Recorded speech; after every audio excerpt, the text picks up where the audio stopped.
Dynamic পেডোগ্রাফ যন্ত্রটা মূলত diabetic রোগীদের পা কেটে ফেলার থেকে বাঁচাবার একটা উপায়, সেই হিসাবে এটা তৈরি করা হয়েছে।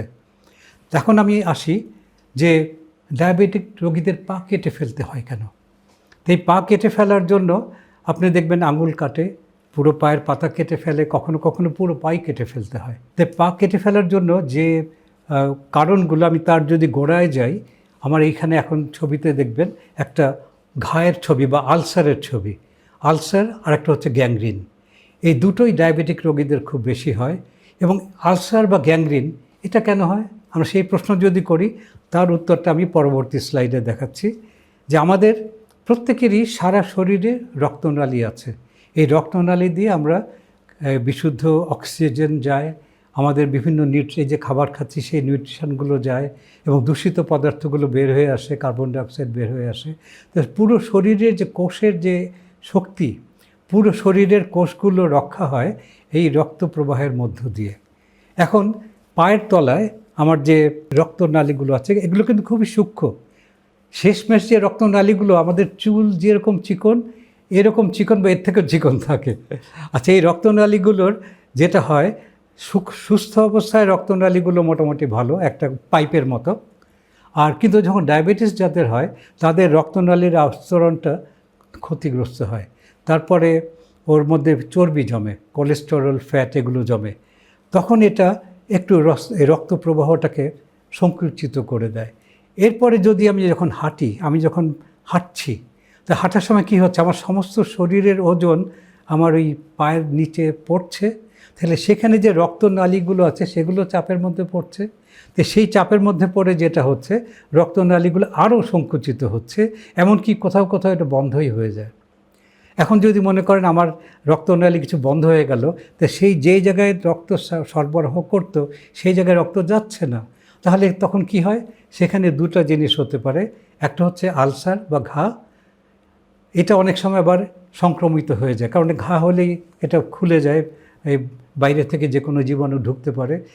সংক্রমিত হয়ে গেলে তাড়াতাড়ি চিকিৎসা না নিলে এটা এমন অবস্থায় নিয়ে যায় যে পা কেটে ফেলতে হয়।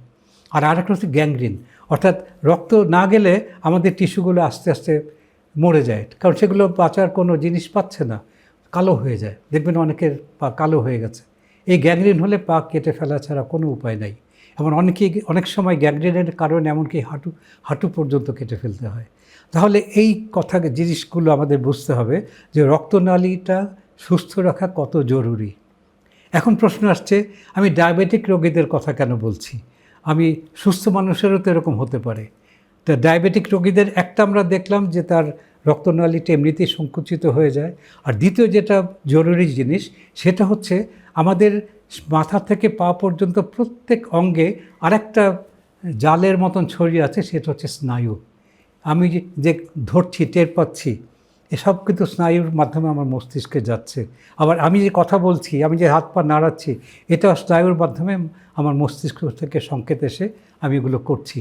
এখন এই যে আমার স্নায়ু, আমার যদি কোথাও ব্যথা পাই, তাহলে সে ব্যথার সংকেতটা ব্রেইনে যায় কীভাবে, স্নায়ুর মধ্য দিয়ে।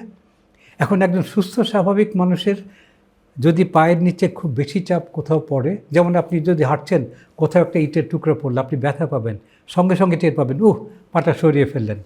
কিন্তু একজন ডায়াবেটিক রোগীদের যেটা হয়, সেটা হচ্ছে তাদের অনেকেরই, সবার না, অনেকেরই স্নায়ুবিক দুর্বলতা হয়ে যায়, স্নায়ুগুলো নষ্ট হয়ে যায়। এমনকি আমি এমন ছবিও দেখেছি, একজন ডায়াবেটিক রোগী বিদেশে ফায়ার প্লেসে পা রেখে দিয়েছে, পায়ের আঙুলে আগুন ধরে গেছে, সে কিন্তু টের পাচ্ছে না। এই রকম পরিস্থিতি হয়ে যায়। তাহলে সেই ধরনের রোগী যখন পায়ের নিচে ব্যথা পাবে উচ্চচাপের জন্য, সে তো টের পাবে না। সে টের না পেলে ওই জুতোই পড়তে থাকবে, ওইভাবেই হাঁটতে থাকবে। তখন একই জায়গায় বারবার এই চাপ পড়তে থাকার ফলে সেখানে রক্তনালীগুলো বন্ধ হয়ে যাবে, তার ফলে আলসার এবং গ্যাংগ্রিন হবে। এই জন্য ডায়াবেটিক রোগীরা এটার জন্য বেশি ভুক্তভোগী। এর থেকে পরিত্রাণের উপায় কী?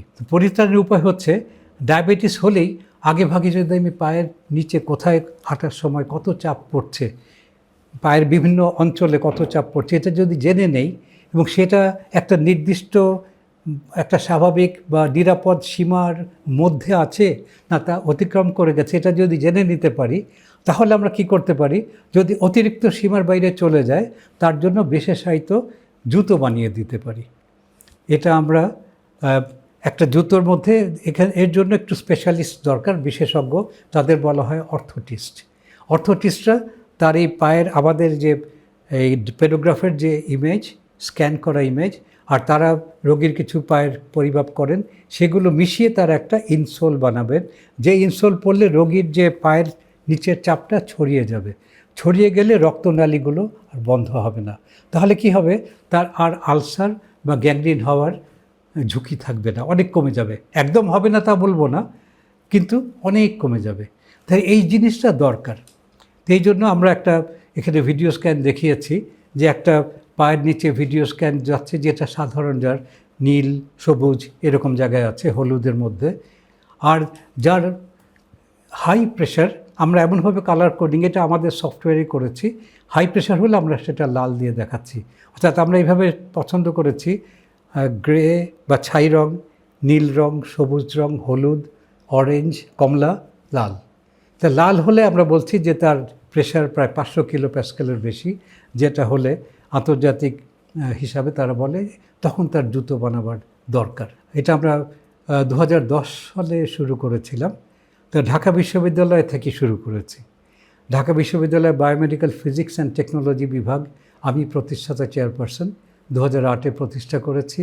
এবং সেখান থেকে পাশাপাশি আমরাই একটা কোম্পানি করেছি, বাইবিট লিমিটেড। এটা অলাভজনক একটা কোম্পানি, যেটা এই জিনিসগুলো, এই প্রযুক্তিগুলোকে বানিয়ে মানুষের কাছে পৌঁছাবে বাণিজ্যিকভাবে। কিন্তু এটা অলাভজনক, মানে এর কোনো লাভ কেউ নিতে পারবে না, এর কোনো মালিক নেই। তো এইভাবে ঢাকা বিশ্ববিদ্যালয় এবং বাইবিটের যৌথ প্রচেষ্টায় আমরা দেশেই আধুনিক কম্পিউটারাইজড পেডোগ্রাফ যন্ত্র বানাচ্ছি এবং ডিস্ট্রিবিউট করেছি। প্রথমে আমাদের যেটা গেছে সেটা হচ্ছে পাকিস্তানের করাচির এক ডাক্তার সাহেব আমার বক্তৃতা শুনেছিলেন বারডেমে, শুনে উনি বললেন যে এটা করা যায় কি না। আমি এই জিনিসটা ইংল্যান্ডে এক জায়গায় দেখেছিলাম, কিন্তু এটা নিয়ে তখন ভাবিনি। যখন উনি বললেন যে এটা আমাদের দরকার, প্রচুর পেশেন্ট আছে, তখন আমি দেখলাম যে বর্তমান আমার যা তথ্য আছে সেই প্রেক্ষিতে আমি কম খরচে কি করতে পারি। তো করে তাকে বললাম যে হ্যাঁ বানাতে পারবো। উনি টাকা পাঠিয়ে দিলেন অগ্রিম। 1 বছরের মধ্যে আমরা বানিয়ে আমাকে নিয়ে তারা গেলেন। এটার নাম হচ্ছে বাকাই মেডিকেল ইউনিভার্সিটি করাচিতে, সেখানে এটা স্থাপন করলাম। তারা ওইটা এখনও ব্যবহার করছে। এরপরে তারা আরও 2টো পাকিস্তানের জন্য নিয়েছে। আর আমাদের প্রযুক্তি আমরা উন্নয়ন করে গেছি। সেই 2010-এর পরে 2013-তে আমরা এখানে ইব্রাহিম ডায়াবেটিক ওখানে ওয়ারিতে ওখানে একটা বানিয়ে দিয়েছি সুন্দর করে। তারপরে বারডেমের যে ওখানে একটা অ্যাপেক্সের শোরুমে আরেকটু সুন্দর করে বানিয়ে দিয়েছি। 2023-এ এসে এটাকে কম্প্যাক্ট ফর্মে নিয়ে এসেছি, যেটা একদম পুরো তৈরি করা। এটাকে আর কেউ লোকালি কিছু করতে হবে না, এটাকে আমরা এক্সপোর্টও করতে পারবো। তা আমরা ঢাকা বিশ্ববিদ্যালয় থেকে যে ডিজাইনটা প্রথম করেছিলাম, সেটা বাইবিট লিমিটেডের মাধ্যমে আমরা বাণিজ্যিকভাবে মানুষের কাছে ছড়িয়ে দিচ্ছি। এ পর্যন্ত বাংলাদেশে 9টা ব্যবহার হচ্ছে, পাকিস্তানে 3টা, শ্রীলঙ্কায় 1টা, এবং ভবিষ্যতে আরও ইনশাল্লাহ যাবে। তা আমরা এর পাশাপাশি এই সেবাটা দিতে চাচ্ছি, অর্থাৎ আমরা এখন একটা মানুষের মধ্যে সচেতনতা তৈরি করতে চাচ্ছি যে প্রত্যেক ডায়াবেটিক রোগী বছরে অন্তত একবার এই টেস্টটা করানো দরকার। তাহলে কি হবে, এই স্ক্যান করলে তার বোঝা যাবে তার পায়ে সমস্যা আছে কি না, উচ্চচাপ অঞ্চল আছে কি না। থাকলে তার জন্য জুতো বানিয়ে নিল, তাহলে আর তার আগেভাগেই যদি করে নেয় তাহলে আর আলসার বা গ্যাংগ্রিনের পর্যায়ে যাবে না।